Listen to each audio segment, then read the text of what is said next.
History speaks that Father Matthias Ulf was a great man of dedication and determination. Miracle worker. Charism is prophetic. Was a man of determination and conviction. Was a brilliant storyteller. Our Father Matthias Ulf said, Praise then to God who is your Father.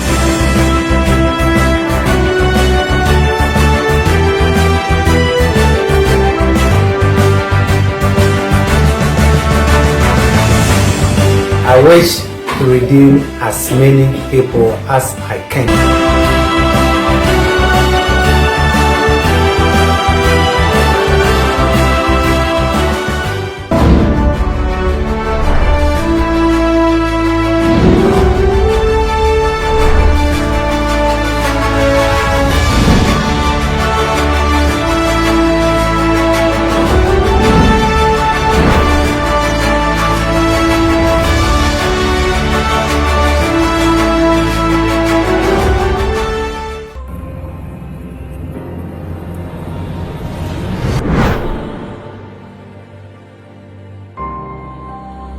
అది 19వ శతాబ్దం.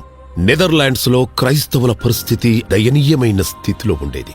చదువు వారికి అల్లంత దూరంలో అందని ద్రాక్షలా ఉండేది. జేసుసభ గురువు father మత్తయాస్ wolf అణిచివేయబడుతున్న క్రైస్తవ తల్లిదండ్రుల హక్కుల కోసం, పిల్లల చదువుల కోసం పోరాటం మొదలుపెట్టారు.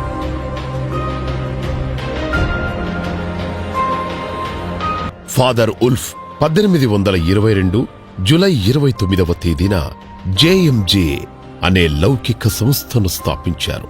ఆయన స్థాపించిన జేఎంజే సంస్థ ద్వారా ఎంతో మంది యువత ముందుకు వచ్చారు.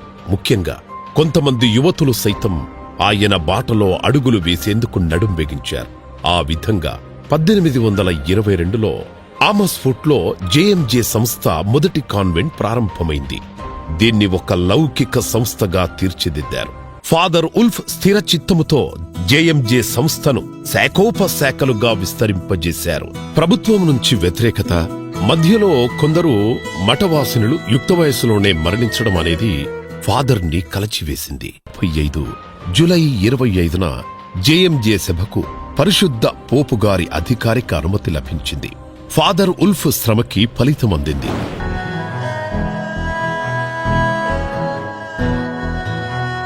మదర్ సెరాఫిన్ పుల్లెన్స్ సుపీరియర్ జనరల్ అయిన తర్వాత కఠోరమైన శ్రమతో హాలండ్, ఇండియా, ఇండోనేషియా దేశాల్లో 53 నూతన సంస్థలను స్థాపించారు.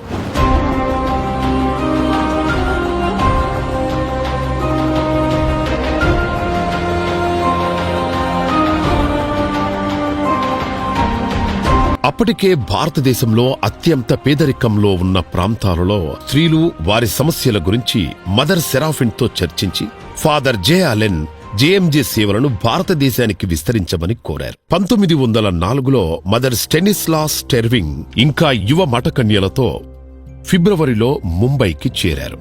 ఈ చిన్న సిస్టర్స్ బృందం ఫిబ్రవరి 24న గుంటూరుకు చేరారు.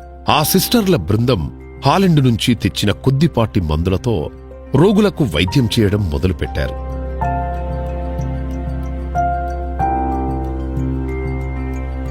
రోజురోజుకీ రోగుల సంఖ్య పెరిగింది.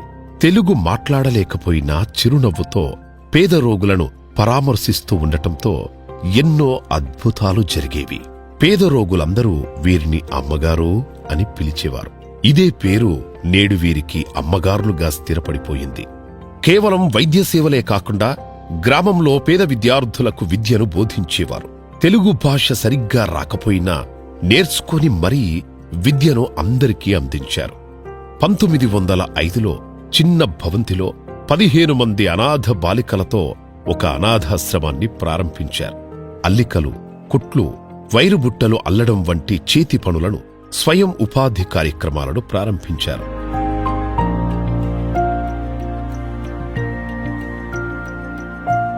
మేరీ గ్లౌరీ 1919 డిసెంబర్లో వైద్య విద్యలో డిగ్రీ పట్టాను పొందారు. తర్వాత గుంటూరుకు వచ్చి సిస్టర్గా తన జీవితాన్ని ప్రారంభించింది. ఆమె పనిచేసిన కాలంలో ఏడాదిలో దాదాపు 53,000 మంది రోగులు హాస్పిటల్కి వచ్చినట్లు గణాంకాలు చెబుతున్నాయి. భారతదేశ వైద్య అవసరాలు తీరాలంటే కాథోలిక్ వైద్య కళాశాల ఆవశ్యకత ఉందని గుర్తించారు. 1960లో బెంగుళూరులో ప్రారంభమైంది saint John's medical college. Sister Mary అవిశ్రాంతంగా పనిచేస్తూ ఎంతో మంది భారతీయ యువతులని, మహిళలని సిస్టర్లుగా నర్సింగ్ డిప్లొమా శిక్షణలోనూ, మంత్రసాని శిక్షణలోనూ తర్ఫీదు ఇచ్చారు.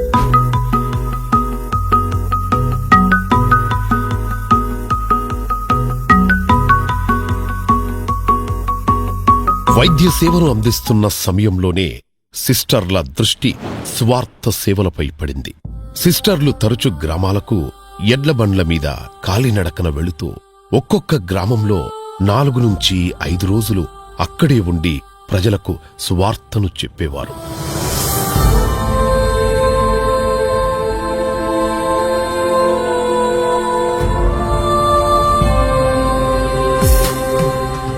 విద్యారంగంలో కూడా సిస్టర్లు తమ సేవలను అందించారు. నిరుపేదలకి విద్య అందేలా చూశారు.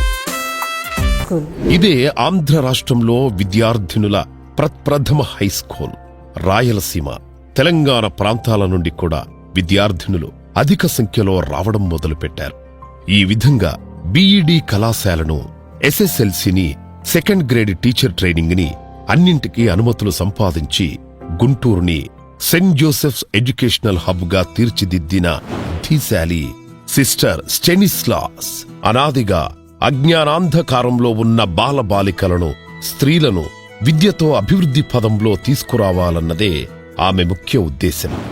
1959లో హెట్రోజన్ బోష్ బిషప్ అయిన బ్లోమియాష్ అభ్యర్థన మేరకు జేఎంజే సభ ఆఫ్రికా ఖండంలో కాలుమోపడానికి నిర్ణయించుకుంది. 1961 జూన్ 27న 9 మంది మఠకన్యలు 2 బృందాలుగా టాంజానియాలో విద్యా, వైద్య రంగాలలో సేవలందించడం కోసం అక్కడకు వెళ్లారు.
సెవెంత్ క్లాస్ నుంచి ఇప్పటి వరకు నేను ఇక్కడే చదువుకుంటూ మంచి ఉన్నత స్థాయిలో ఉండి ఎలా అయినా సిస్టర్స్ ఎలా అయితే చేశారో మేము కూడా అలానే చేయాలని అనుకుంటున్నాను. నేను కూడా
వారసులై మనమంతా నిలవాలి.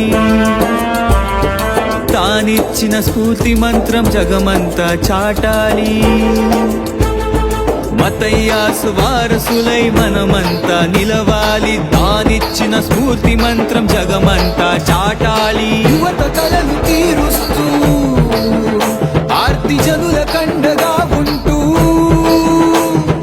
యువత కలలు తీరుస్తూ ఆర్తి జనుల కండగా